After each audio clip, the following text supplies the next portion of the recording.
Your mic is off, Irina. So if you're speaking. Sorry, thank you. Can you all see my screen?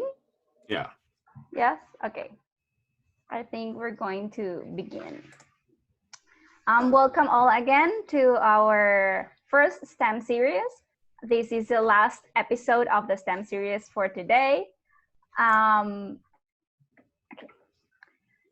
We have a few things to remember to all participants. Please keep your mics off. If you have any questions, you can do it on the chat box. But to allow the session to continue, please keep your mics off.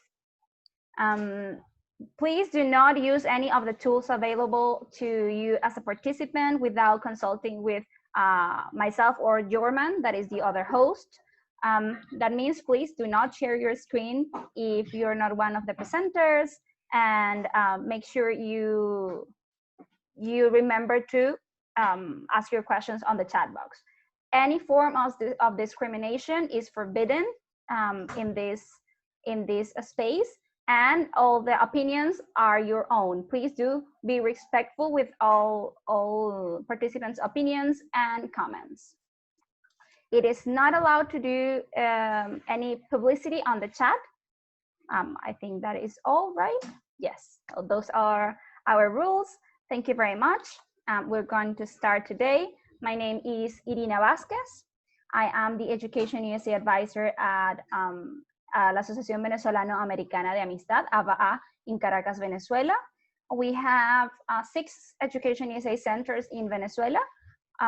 You can locate us on our Instagram account or any of our social media. You can reach all of the centers. We have one in Mérida, one in Maracaibo, 3 in Caracas, and one recently opened in Lecheria on the eastern side of Venezuela. Education USA, it's a network of sponsored by the State Department of the United States. And what we do is we help students, foreign students that want to study in the US. In this case, for Venezuelan students that want to study undergrad or graduate programs in the United States, we are your official source of information. We provide different services, such as this session. We do several sessions throughout the week and every month. Most of our sessions are free. And the idea is that you, as a student, have all the resources that you need to be able to study in the US, to make sure you know how to navigate the higher education system, how to do admissions, what the Common App is, what are the STEM programs, and why, what's the difference between US higher education and Venezuelan higher education. Yes, you can hear me, awesome. Okay, we do want to remind you that we have our upcoming Virtual Education USA Fair 2020. This will be on September 19th. The registration is already open. Actually, Tyler, I don't know if Tyler will be there with us, but the school will be there. And we have over 100 colleges and universities that will be participating this year. So we invite you all to register. It's free for the students, and you will have online access on the 19th, and then you will have on-demand access to all the sessions after the 20th. I'm going to switch to Spanish very quickly. Quiero recordarles algunos términos sobre la educación superior americana. Lo primero es el undergraduate, que se refiere al pregrado o a la carrera universitaria como la conocemos en Venezuela. Entonces, cuando hablamos de undergraduate programs, es pregrado o tu carrera universitaria. Y cuando hablamos de graduate programs, hablamos de los posgrados, ya sean maestrías, doctorados, postdoctorados. Hay distintas formas de graduate programs. Entonces, aquí vamos a hablar de undergraduate y graduate. Les recordamos, I'm going to switch to English again. I want to remind you of the 5 steps to study in the US that we as Education USA advisors recommend you all to follow.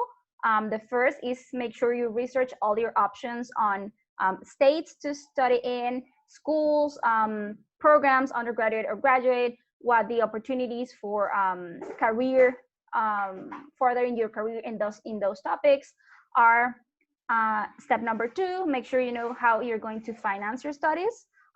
You need to have a budget. You need to know if you're going to be expecting scholarships, if you have the profile for scholarships or assistantships. Step number 3 is doing your applications. We can support you in all of these steps. Applying to U.S. higher education institutions is very different than applying to Venezuelan universities. So it's a process that you need to be mindful of time, details, paperwork, all of it. And step number 4 is your student visa. Usually students go with an F1 visa to study in the US. And actually, visa processing, it's opening again in some countries. So if you need a student visa, now you can start doing your process. And number 5 is your pre-departure orientation. That's the fun part. After you have all of your paperwork, you were admitted at the university and you already have your visa. Now you have to close all the little details, such as where you're going to stay, how to pack, what the school will be expecting of you and the teachers will be expecting of you, how's the environment gonna be, all of that. We will help you with all 5 steps and beyond, probably. And remember that the process takes about 12 to 18 months before your desired start date at the school. So we're working right now with students that will probably begin on fall 2021. And without any further ado, I'll leave you with Estefania Nunez. She is the one instructor for the University of Southern Mississippi. She has been with us for other sessions. Thank you, Estefania, for joining us. She's going to present on the University of Southern Mississippi, especially for the polymer science and engineering major that they have developed and are recognized for.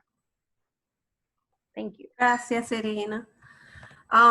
Nosotros también vamos a estar en la feria del 19 de septiembre para que ellos sepan.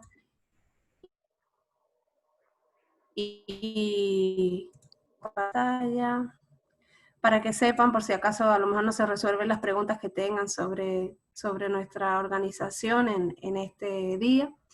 Bienvenidos a todos.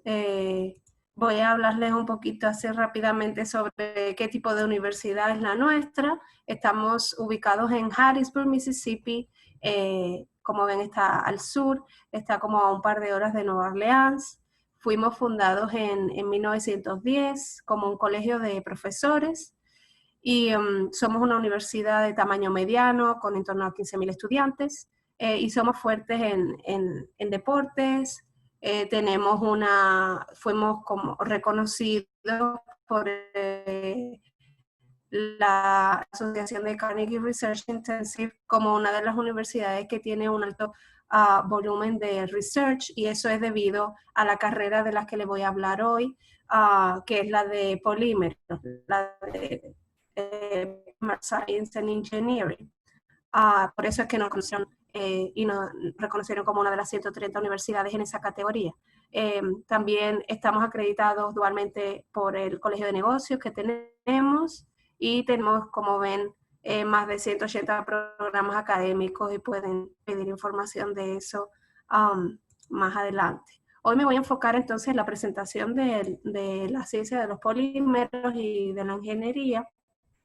Nuestra universidad, una tradición, digamos, que lleva con nosotros desde 1970. Entonces estamos celebrando como los 50 años de Polymer Science en nuestra Universidad de Southern Miss. Es muy importante saber que somos uno de los más importantes, de los 5 más importantes con respecto al país, digamos. Después tenemos más de 70 estudiantes graduados, que como dijo Irina, son estudiantes que cursan maestrías y doctorados, y más de 100 estudiantes de carrera o pregrado.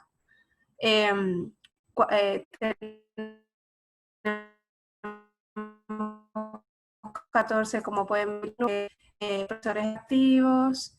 Es importante, luego diré un poco más sobre eso. Para los que quieren hacer el doctorado, la maestría, es importante que se fijen bien en los profesores, y también en este campo de polímeros es importante que los estudiantes que eso, porque está bien enfocado a lo que es la investigación, ¿ok? Entonces,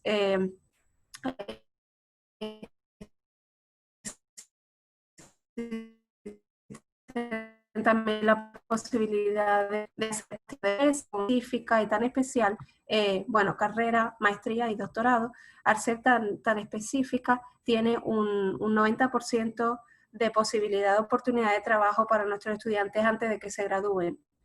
Y después hay otros números como un 95% en los 4 próximos meses de tu graduación, como es muy probable que si haces este tipo de carrera vayas a tener un trabajo asegurado muy pronto, incluso antes de que te gradúes o muy pronto después de la graduación. En Southern Miss ofrecemos, como les dije, la carrera o pregrado, la maestría y el doctorado. En cuanto a maestría y doctorado, se ofrece en la ciencia y la ingeniería de los polímeros.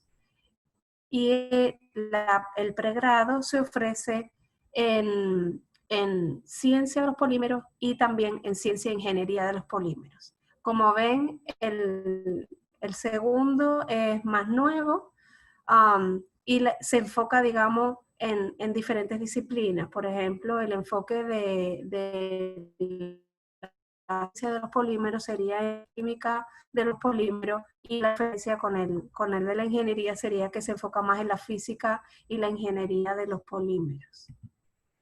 ¿Qué hace un científico de polímeros?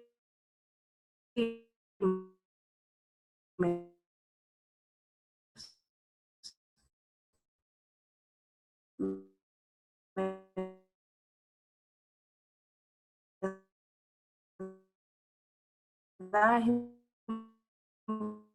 importante ser estudiantes, y también ellos determinan a través de esa investigación cuáles son los materiales más adecuados para un propósito específico.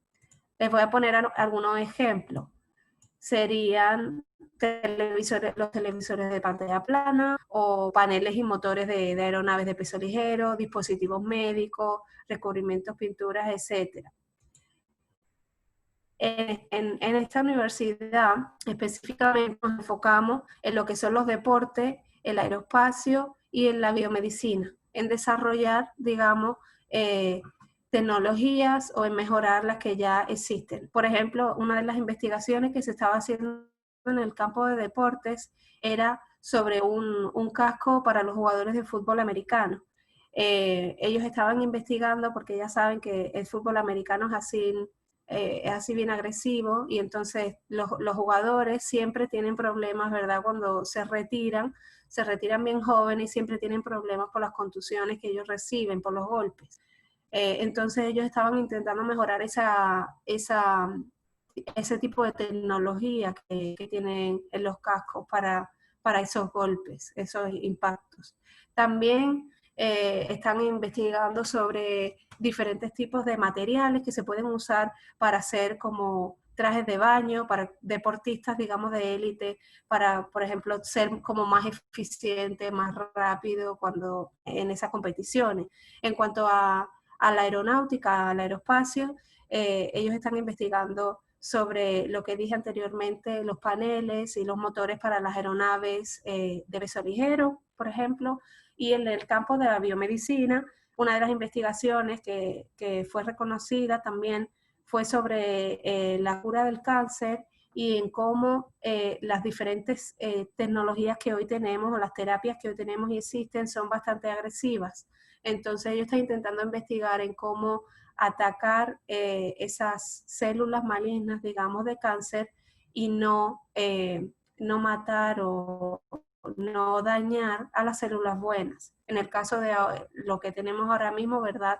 Es como algo muy agresivo que ataca tanto a células buenas como malas. Y entonces, por eso ellos están investigando en ese campo de la biomedicina. Después, estas son algunas de las empresas y experiencias, digamos, de investigación que pueden tener nuestros estudiantes para desarrollar, digamos, los conocimientos o aplicar esos conocimientos a un nivel más práctico. Puede ser, por ejemplo, la Chevron Oronite y todo esto que pueden ver aquí. No les quiero leer así toda la diapositiva, pero así tienen una idea más o menos de con qué clase de empresas o de universidades pues estamos relacionados para que nuestros estudiantes tengan esa experiencia que en el campus también tienen con nosotros, pero para que también la tengan fuera de nuestra organización y tengan otro tipo de perspectivas. Después, estos serían unos requisitos para lo que son las admisiones se les pide, digamos, la aplicación que es totalmente online y la aplicación costaría $40. Se les requeriría una copia de su nota, de su récord, digamos, de la escuela. Ahora mismo, en la situación, ¿verdad?, de la pandemia en la que vivimos, puede ser, digamos, no exigimos lo que son las oficiales, sino que los estudiantes pueden como subir o en la aplicación online pueden cargar lo que es una copia de su récord. También una prueba de inglés si es que su colegio no está acreditado o están obteniendo un IB diploma. Se les requeriría una prueba de inglés y las que aceptamos ahora mismo son el TOEFL, el IELTS, el ITEP y también la porción de inglés del SAT. El TOEFL sería un 71 que necesitan o un 6.0 en el IELTS, un 480 en el SAT, en esa porción de inglés que les dije, o un 4.0 en el ITEP, ¿ok? El SAT y el SAT son opcionales, pero sí que se le considera para becas a los estudiantes, como les digo, de pregrado o la carrera universitaria, ¿verdad? Estas serían las becas que ofrecemos de admisión para esas becas, ¿verdad? Es importante tener en cuenta lo que es la fecha límite, ¿verdad?, para aplicar. Entonces sería el 1 de diciembre, deben de ser admitidos y para ser admitidos simplemente necesitan la solicitud online y necesitan lo que es las notas del colegio y en el caso de que ustedes lo necesiten, necesitarían también la prueba de inglés, ¿verdad?, las notas de la prueba de inglés. En el caso del SAT, entender, porque debido a la pandemia entendemos que hay muchos centros que están cerrados, ¿verdad? Entonces, serían elegibles, digamos, serían como candidatos para una de estas becas si entregaran sus notas del SAT a lo más tardar, digamos, a febrero del próximo año. Pero, como les digo, tienen que tener para diciembre su aplicación, las notas de su colegio y la prueba de inglés. Después, dependiendo de su nota del SAT y dependiendo que ustedes tengan un 3.0 de GPA, que es la nota, digamos, la nota media, ¿verdad?, de su colegio, de los cursos que hicieron en su colegio. Dependiendo de eso, será una beca o un descuento, digamos, desde $2.500 hasta lo que es el valor completo de la matrícula. Y también hay una beca para los estudiantes de Honors College que son, digamos, serían dependiendo de su nota media de los cursos que hicieron en la escuela. Después, estos serían los requisitos para la admisión de para la admisión de lo que son las maestrías y los doctorados. Tenemos también la aplicación online. En lugar de 40 serían $60 por la aplicación.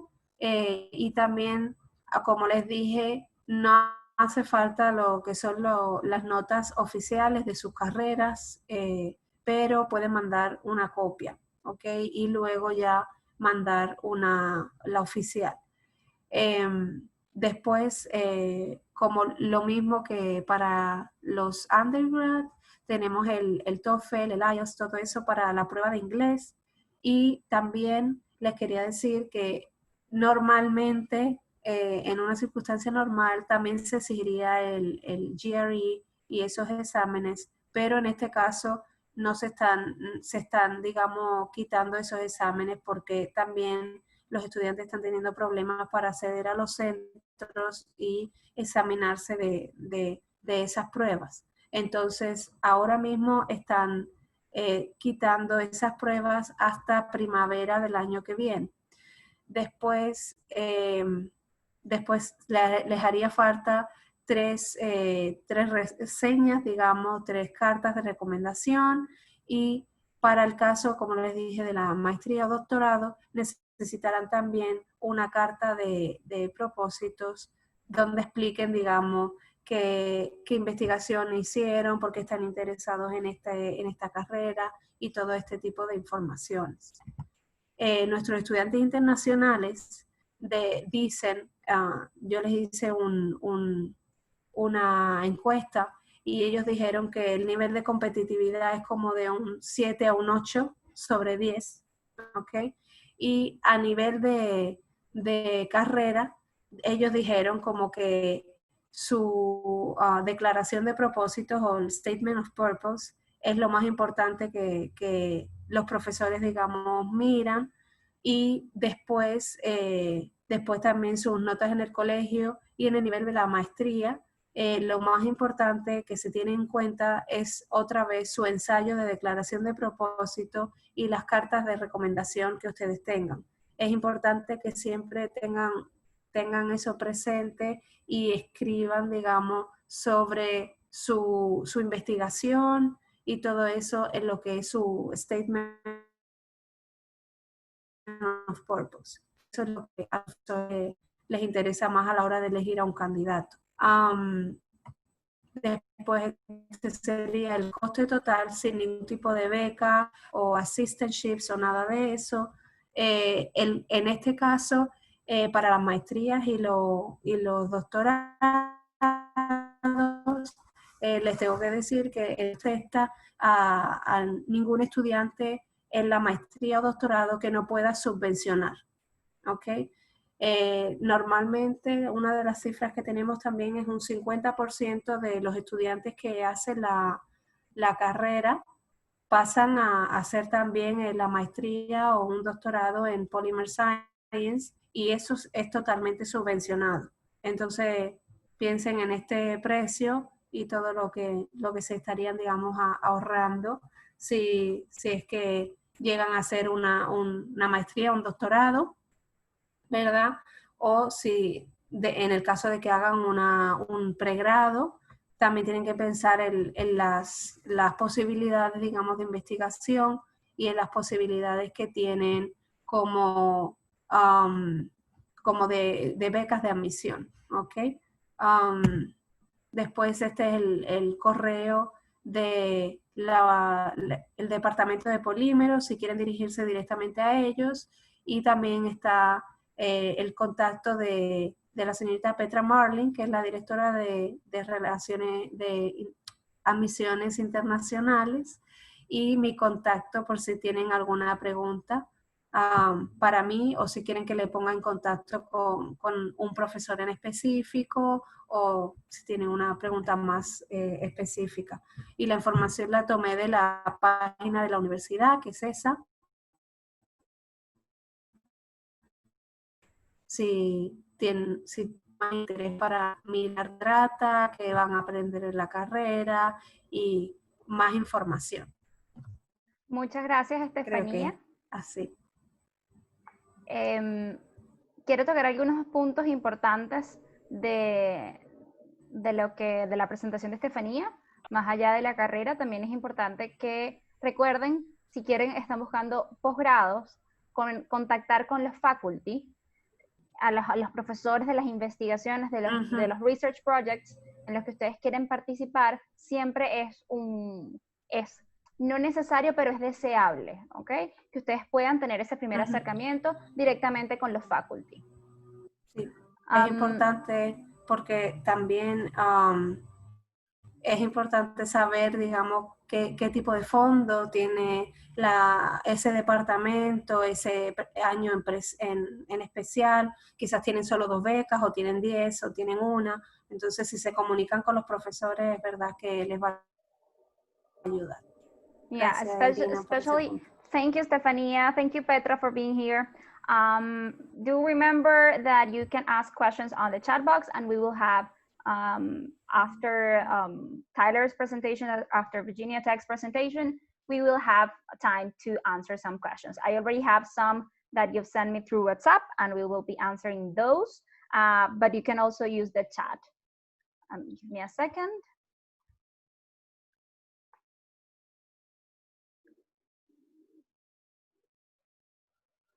Okay.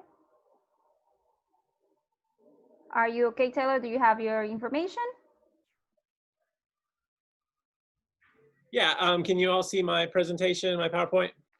Yes. Okay, all right, good deal, thank you. Thank you all for joining us today. My name is Tyler Oxley. I am a senior assistant director here at the admissions office at Virginia Tech.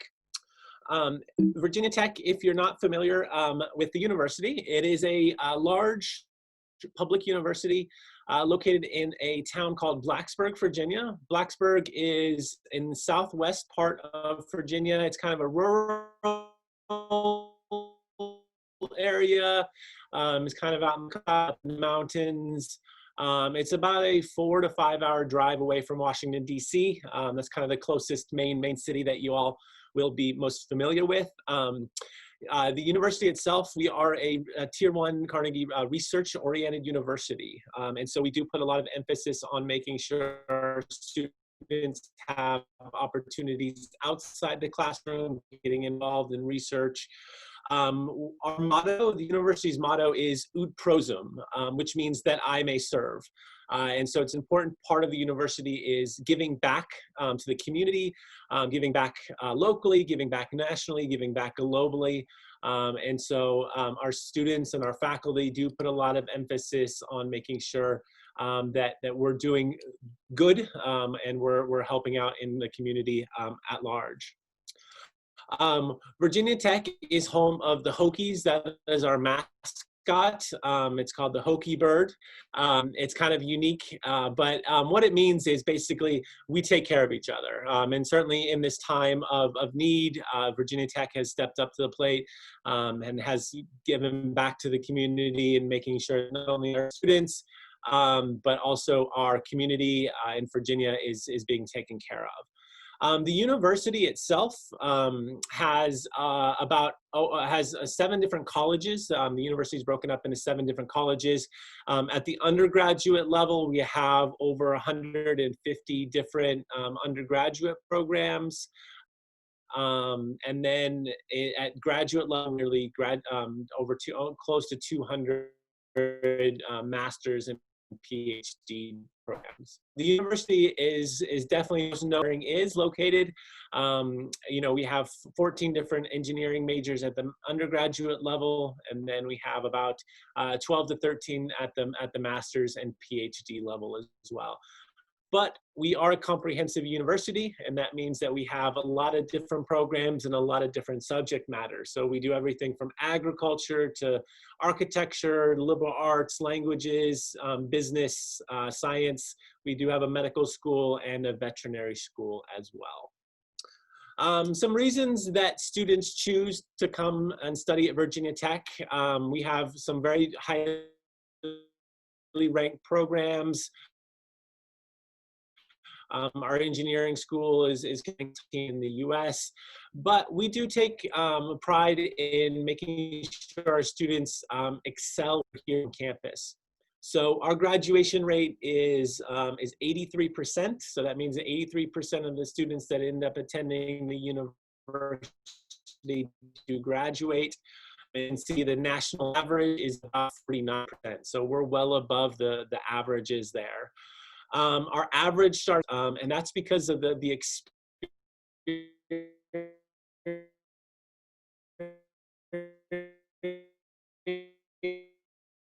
experiences that students have here on campus. I said earlier, we're making sure our undergraduate and our graduate students have opportunities outside of them. We do a lot of research not only for the local community, but we do it for the government, aerospace engineering area. We currently work with Boeing, we work with Airbus, we work with the other large plane manufacturers, NASA.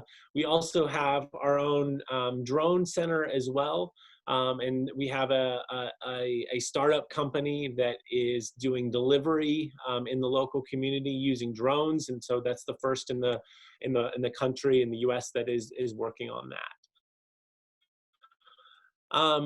So we're going to jump into kind of what aerospace engineering is. Certainly, what aerospace engineering is at Virginia Tech. And so, first of all, kind of I hope you all understand, but aerospace engineering is focusing on applying science and technology to challenges of moving through air and space. And so, at Virginia Tech. Aerospace engineering is kind of focused on two different areas. We focus on aeronautics and astronautics. And so in the aeronautics area, we focus on autonomous aerial systems, performance of aircraft. We do construction, looking at using different types of materials in the way that we construct not only planes, but using other flying objects, or looking at wind turbines, and those sorts of things. In the astronautics realm, the university focuses on guidance and control systems. We look at rovers, like equipment that has gone to Mars. Virginia Tech has partnered with NASA on the rovers that have been sent to Mars, and then also other planetary systems as well. We also look at satellites, space stations, and spacecraft missions. And so those are the kind of the two main areas that Virginia Tech focuses on within the aerospace realm. At the undergraduate level, Virginia Tech offers both, has a bachelor's degree in aerospace engineering. Aerospace engineering is partnered with our ocean engineering program as well. So it's aerospace and ocean engineering. So we offer two different programs. We have the aerospace degree, but we also have an ocean engineering program as well. And there are opportunities there to do a double degree. And so if you are interested in both aerospace and ocean engineering, because there is a lot of crossover between those two programs, there's a lot of opportunities there to do a second degree as well. So at the undergraduate aerospace engineering program, we have a number of different focuses, areas that you can specialize in within our program. So first off, we have a specialization called aerohydrodynamics. So this is the analysis of understanding fluid, how fluid flows around vehicles. We focus on the courses that you can take within the aerohydrodynamics field are layer and heat transfer. We look at computational hydrodynamics, propellers and turbines, high configuration dynamics as well. And then the second is dynamics, control, and estimation. So within this field is the focus is around the ability to model and predict motion of vehicles, how to modulate motion through proper control. So courses that you would take within this program would be state and spatial control, space vehicle dynamics, spacecraft position, orbit determination, and also looking at land vehicle dynamics as well.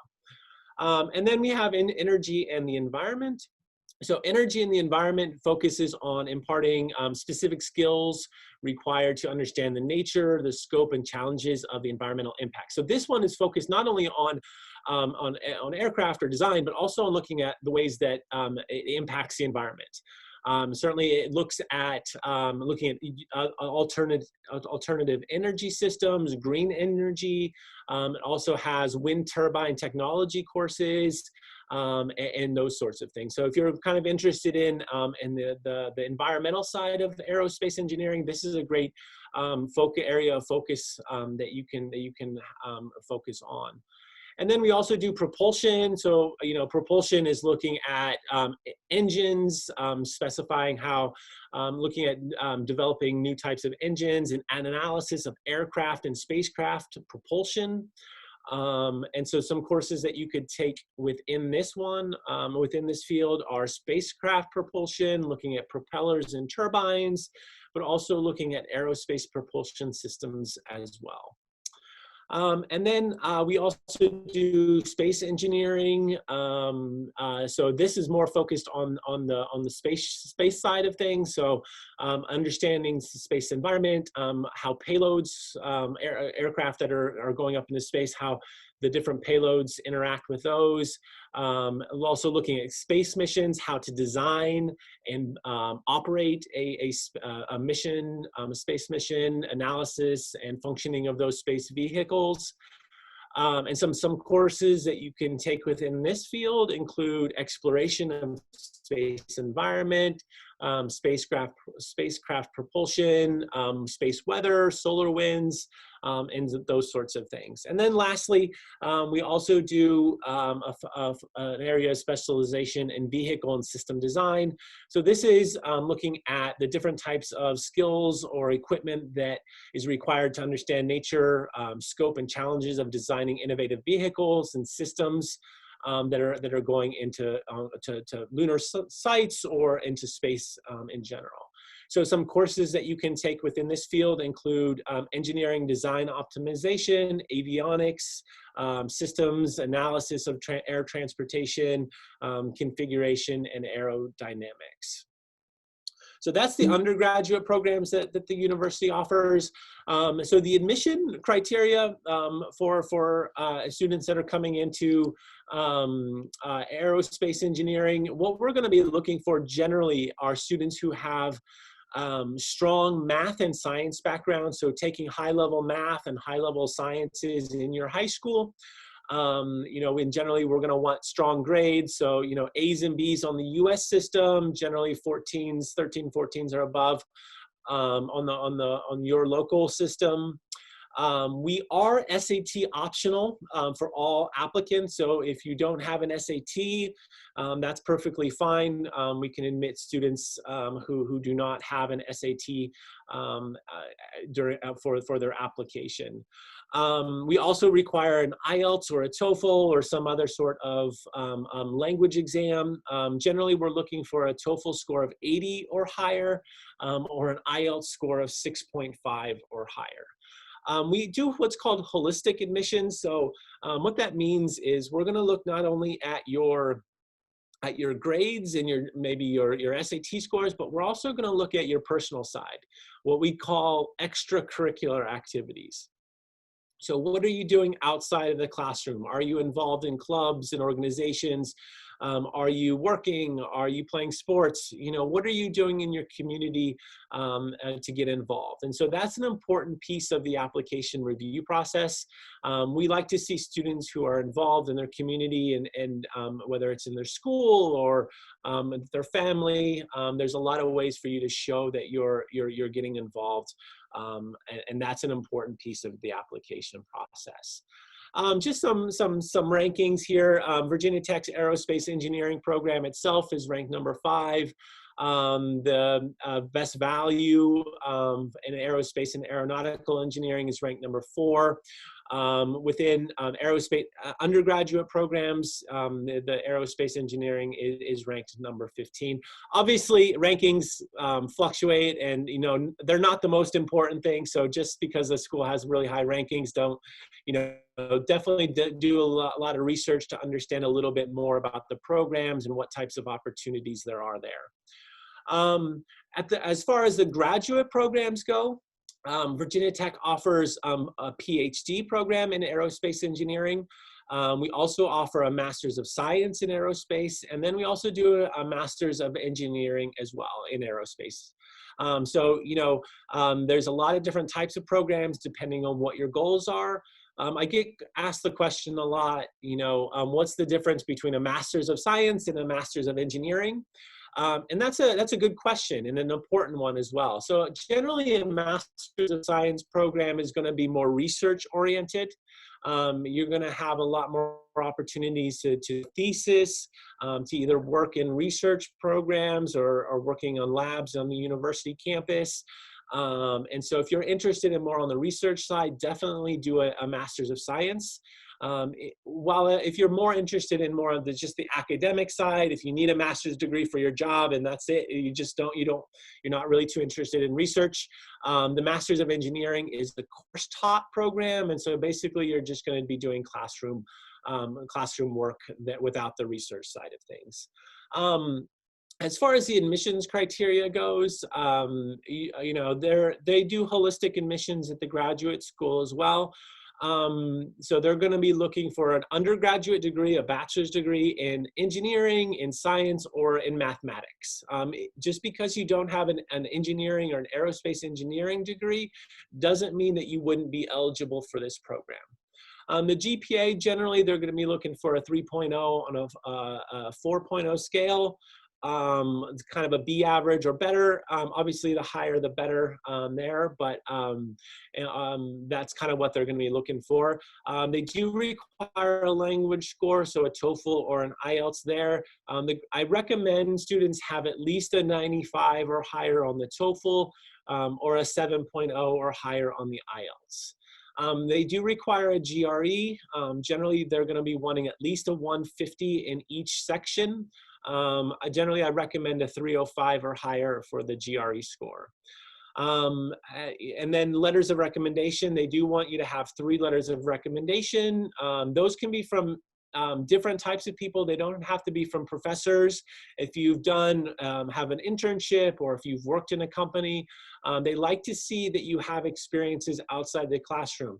And so it's really helpful if you do have a letter of recommendation from someone who's not a professor, just so they can speak to your skills and other things that you have done in addition to your academic work.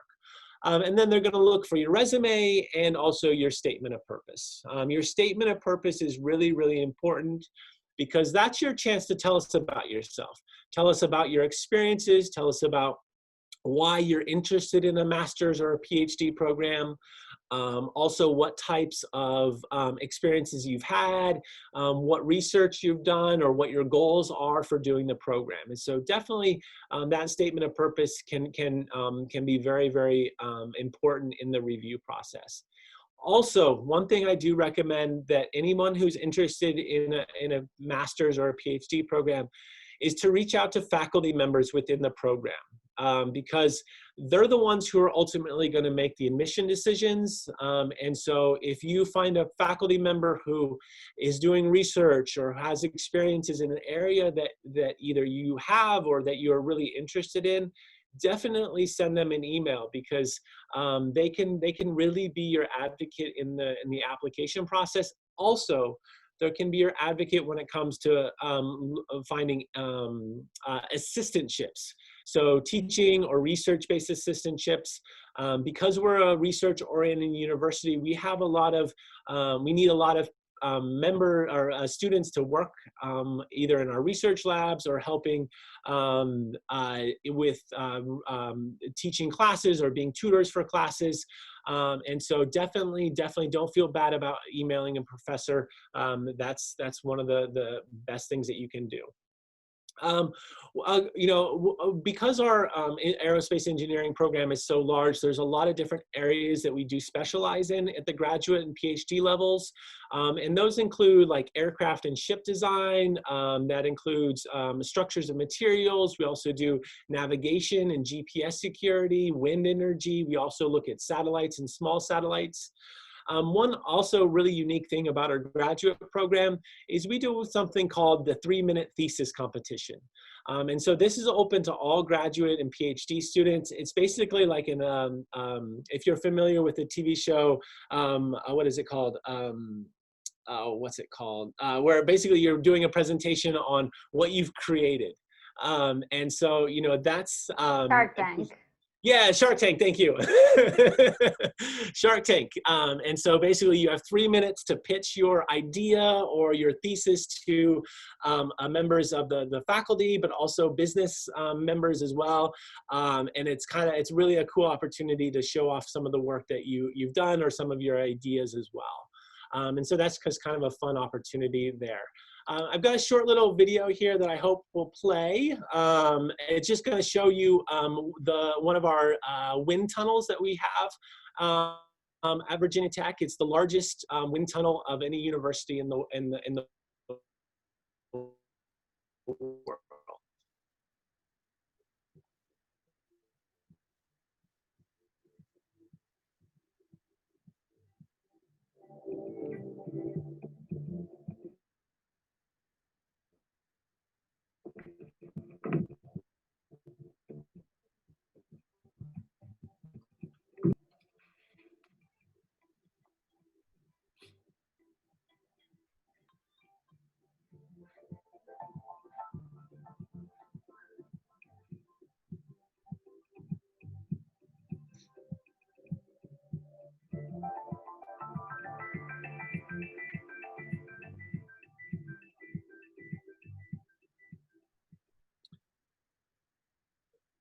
All right, like I mentioned, we are a research-oriented university, and so we do spend about $8 million a year on aerospace engineering research. About 40% of that funding comes from our commercial partners, and about 60% either comes from the university or the US government. And so some organizations that we work with in the past, those include the National Science Foundation. We also work with NASA, Department of Energy. We work with the naval research organizations. We also work with the Defense Advanced Research Projects Agency. So we do a lot of different types of research, both for commercial aspects as well as for governmental aspects as well.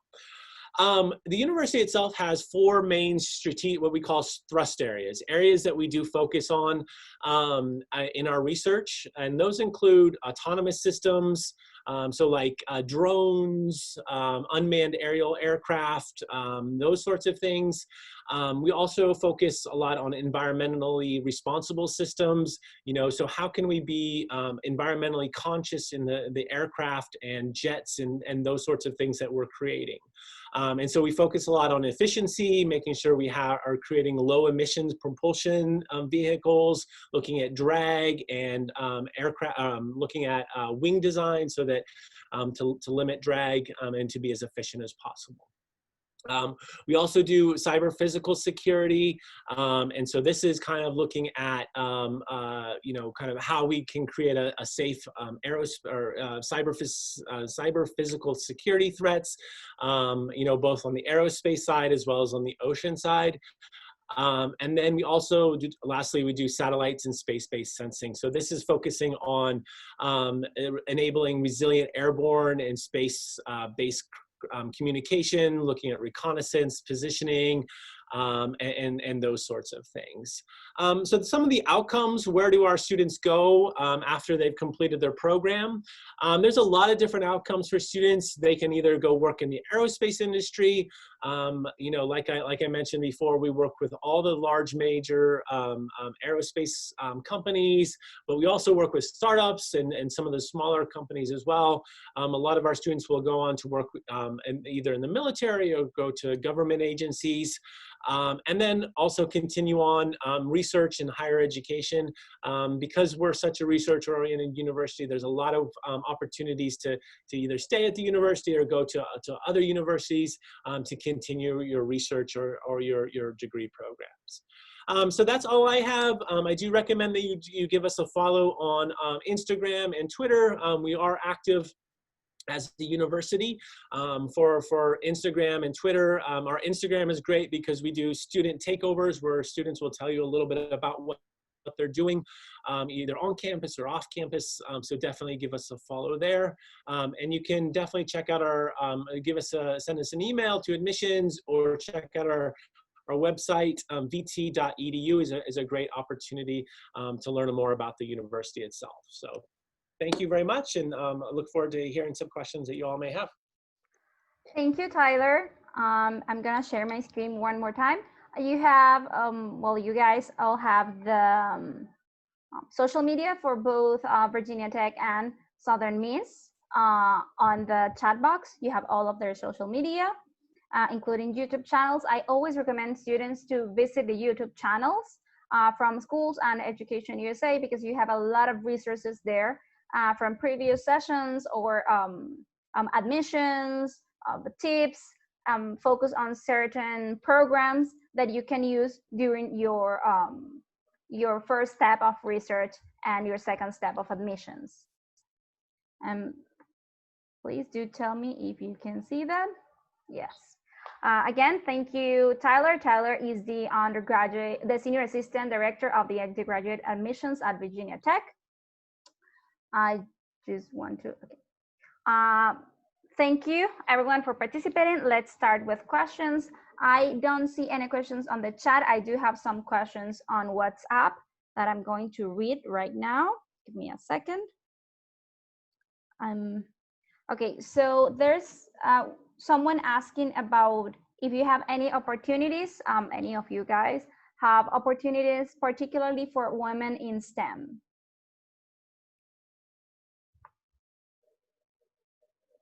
Stephanie or Tyler, either of you can answer.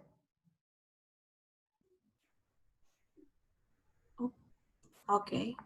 I'll go ahead. Yeah. Oh, sorry. Go ahead. Go ahead.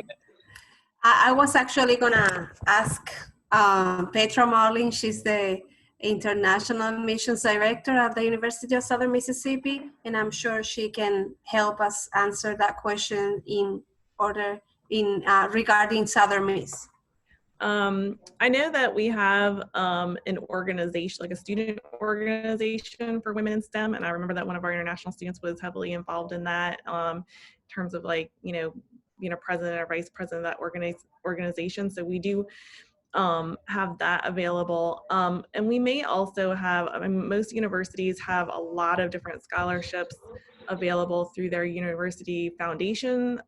Usually this is like one application where an admitted student will go in and they'll select to apply for applications that they're eligible for, and usually those are available to new students and continuing students, so that they might have particular foundation scholarships for women in STEM or particular STEM majors. And certainly being involved in a Women in STEM student organization, which I believe most universities have one of those organizations, or several of those organizations, is helpful because they can link those students to other scholarship opportunities that might exist outside the university as well.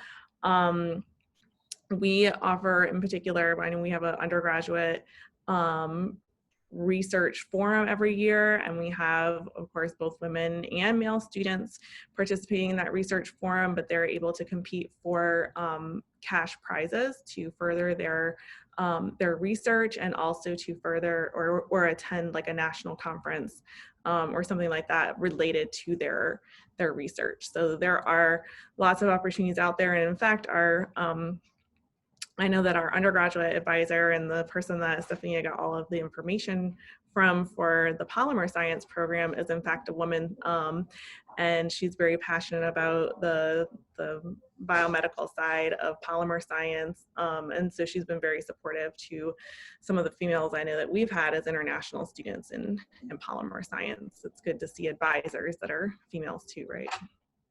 I'll let Tyler answer from his side. Thank you, Petra. Yeah, thanks.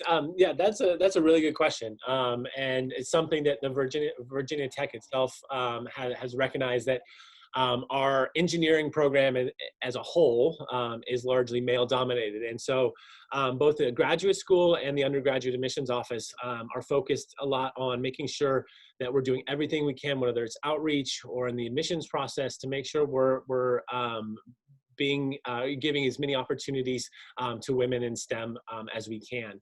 So like Southern Miss mentioned, we do have a Society of Women Engineers at Virginia Tech.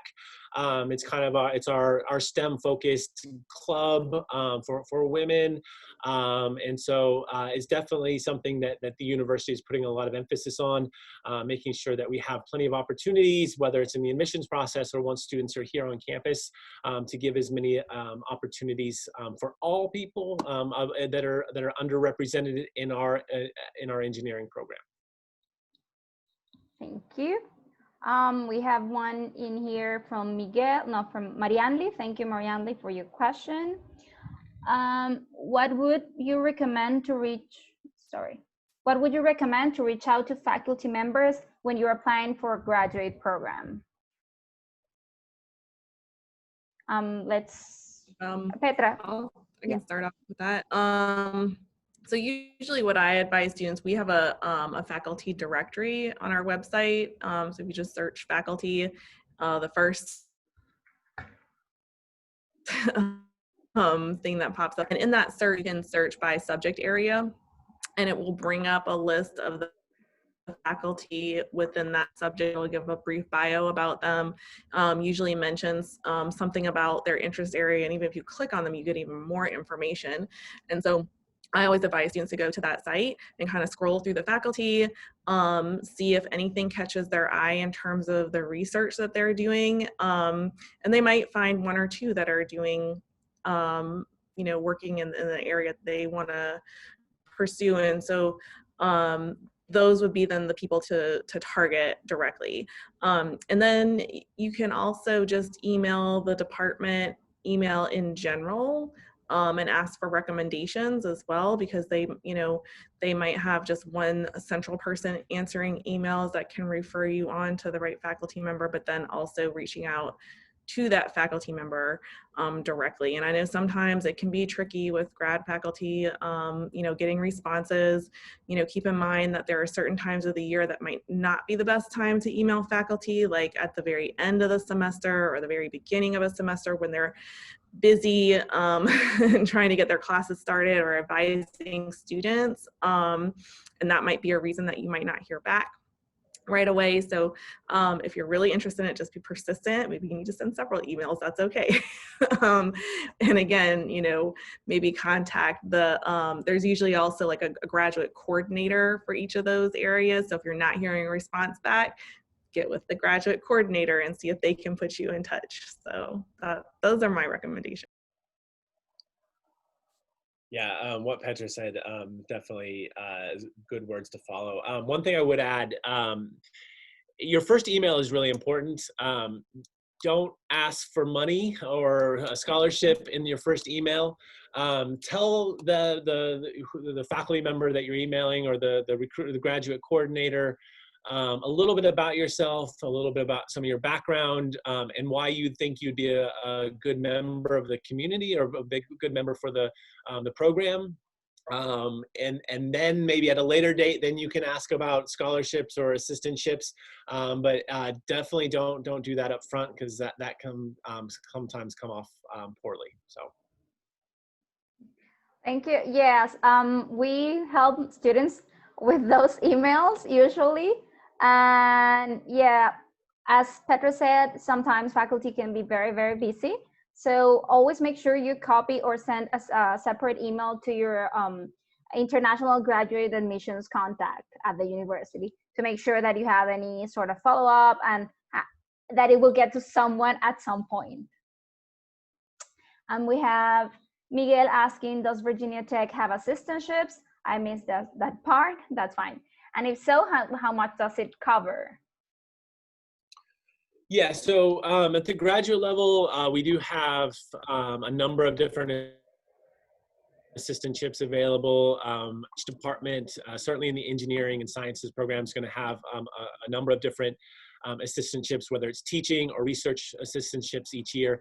As far as how much it is, it really depends because each grant or each professor is going to have a different amount of money that they can give out each year. Sometimes the grants and assistantships can be for full tuition. Sometimes they might be for partial.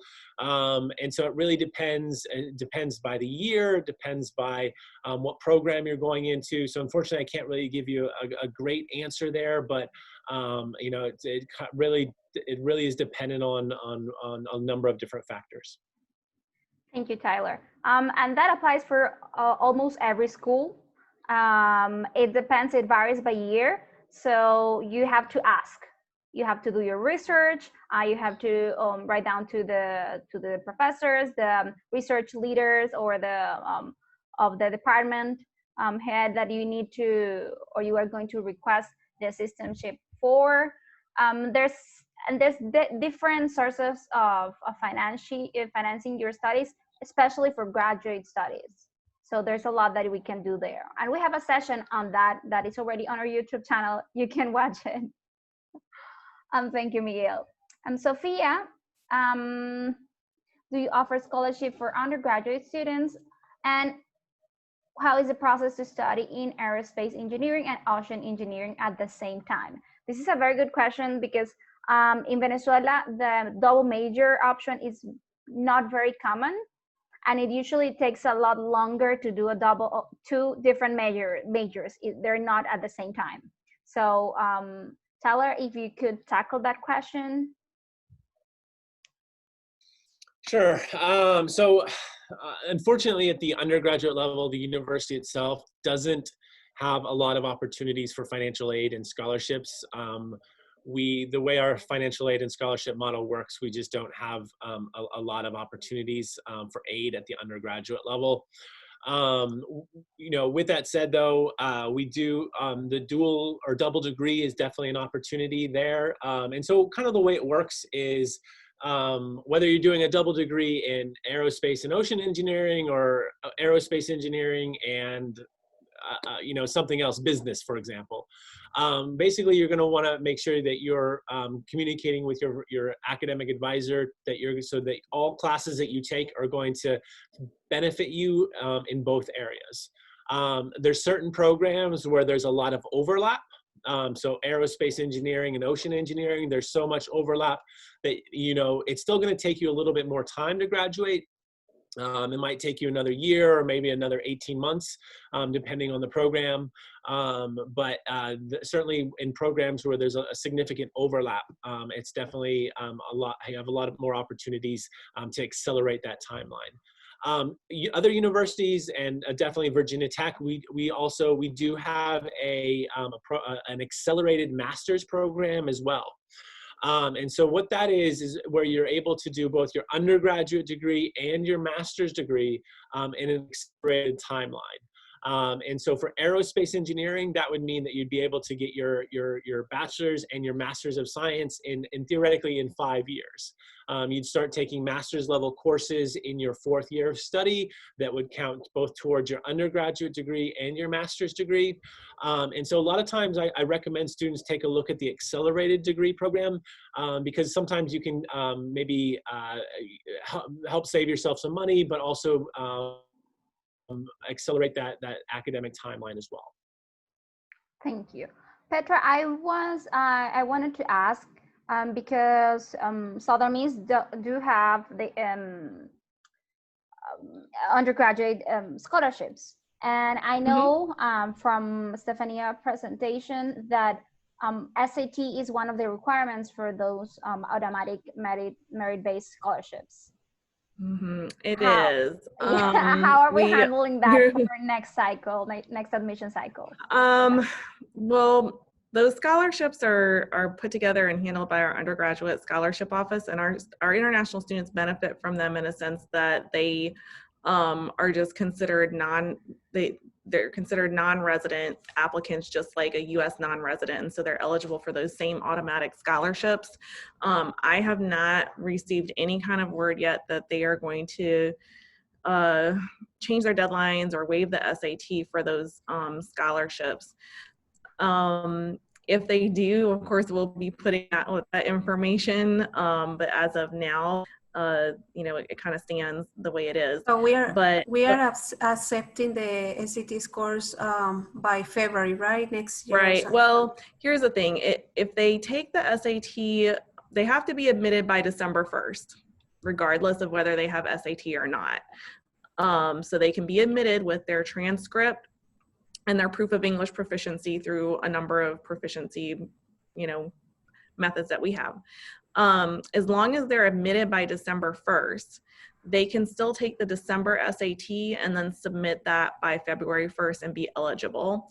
If they take an earlier SAT, then those need to be submitted earlier, but that December test is the one that has a little bit of leeway, so that at least hopefully they're able to take it by December and submit that test score and then still be eligible. And likewise, if a student was admitted earlier with an SAT score that was lower and they take the December test again and score a higher score, they'll still get automatically bumped up to a higher scholarship if they qualify.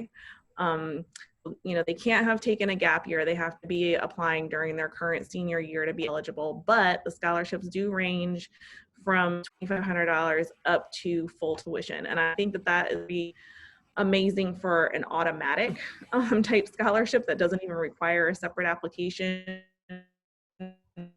or the recommendation. I think most other schools that have those types of scholarships are still going to have early deadlines and are going to require a lot more information than what we're requiring for an automatic scholarship. And then we also have the honor scholarship, right? Honors college as well.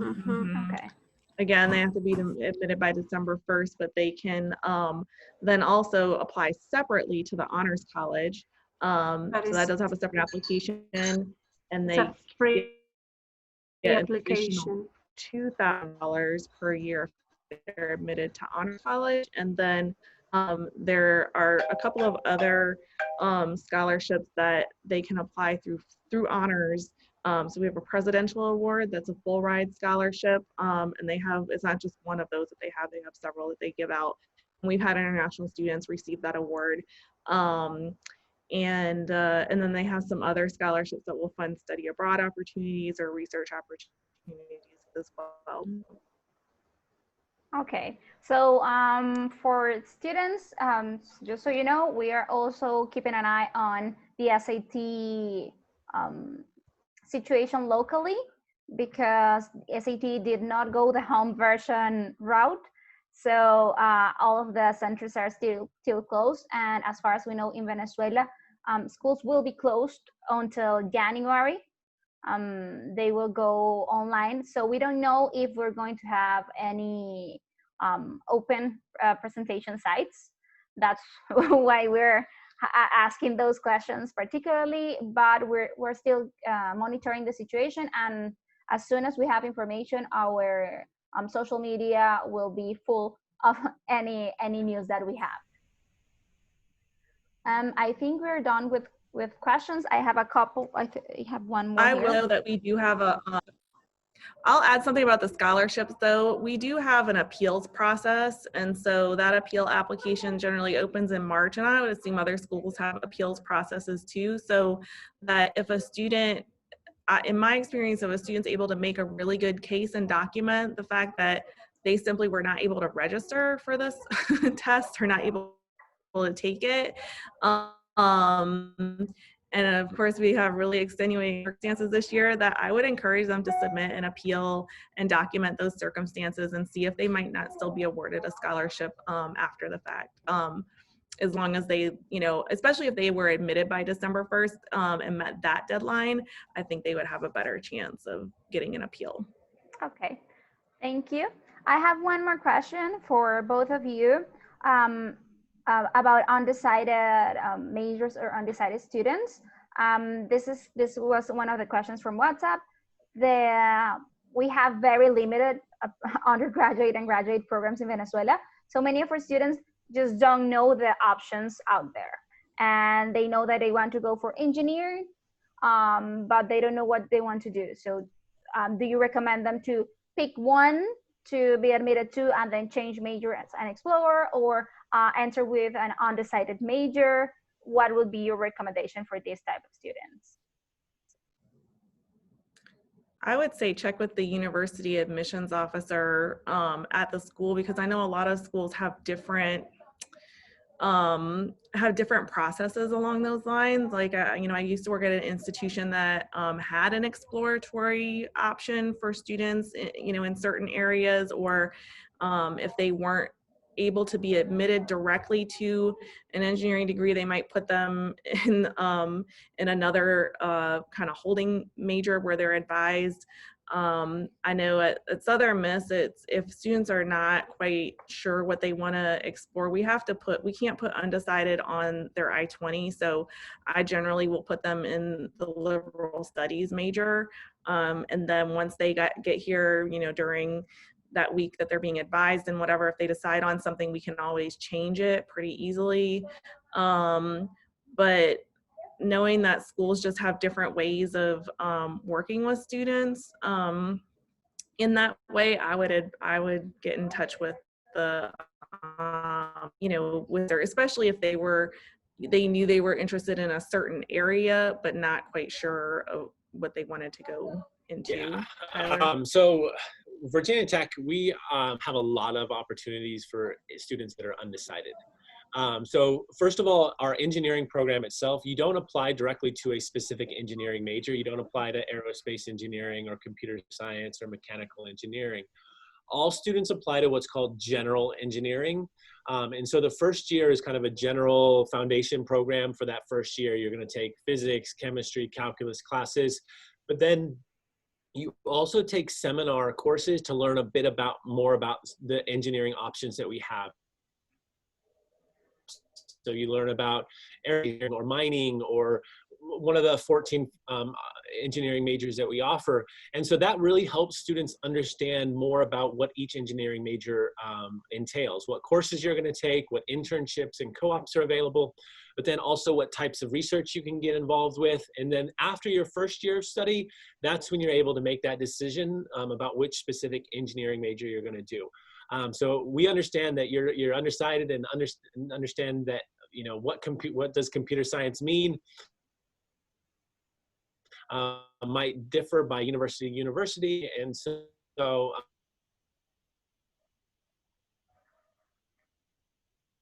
we definitely have a lot of opportunities for university studies.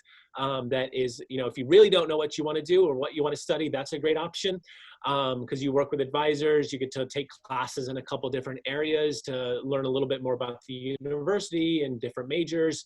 And then after a year or after 2 years, you're able to make that decision about which engineer or which major you want to focus on.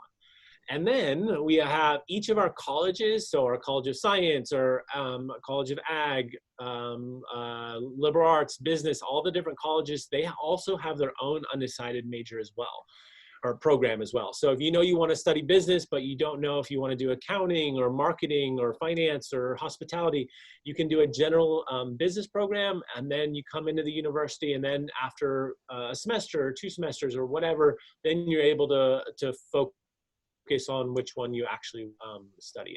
But like Petra said, each university is going to be different.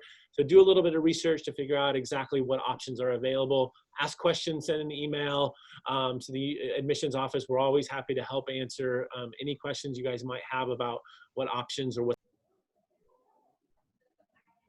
Okay. Thank you both for your answers. I think we are done for today. Thank you so much. You have on your screen, guys, to remind you that we have the upcoming Education SA virtual fair. Both the University of Southern Mississippi and Virginia Tech will be there, and you will be able to talk directly with the reps of over 100 universities and colleges in the US and ask all of your questions. Thank you so much. Have a great day. And Thank you, Rina. see you next time. Bye. Bye.